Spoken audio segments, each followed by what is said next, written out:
Donc un enfant qui exprimerait ses colères en public serait mal élevé. Eh bien non, c'est tout faux.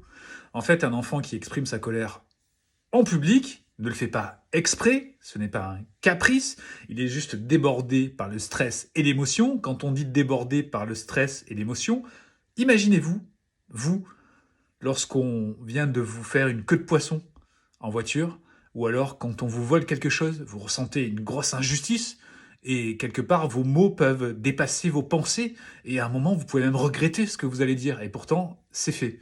Vous vous êtes fait déborder par votre émotion. Ça, c'est pour notre cerveau d'adulte qui pourtant est mature, donc on pourrait se dire, bon ok, je me calme, je vais pas faire des fusions en public. Eh bien non, beaucoup d'adultes ont ce type de comportement. Alors imaginez un enfant. Son cerveau n'est pas du tout mature, il est fragile, il peut accéder à quelques capacités de régulation émotionnelle qu'aux environs de 5-6 ans. Donc avant cela, l'émotion, elle le déborde complètement. Et il a donc besoin d'une présence empathique, celle de son parent, qui va garder son calme, même si ce n'est pas évident, parce que la colère a un caractère contagieux, donc il se peut que le parent ressente lui aussi de la colère. Mais bon, admettons, on peut s'entraîner à ça.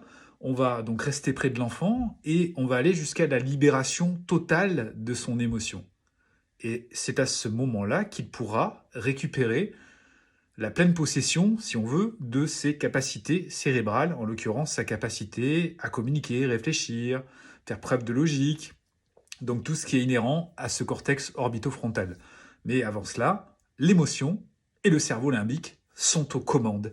Et ce cerveau limbique fait faire à l'enfant des actes qu'il ne peut pas contrôler. C'est très simple. Donc un enfant en pleine crise dans la rue n'est pas mal élevé, il est simplement en train de subir son émotion, et il a besoin d'un adulte qui va lui offrir son empathie pour que progressivement ces scènes diminuent, parce que l'enfant comprenne que ses émotions sont OK, qu'elles peuvent être accueillies, et ensuite que le comportement qui est provoqué par l'émotion, lui, a besoin d'être guidé dans la bienveillance et pas par la peur.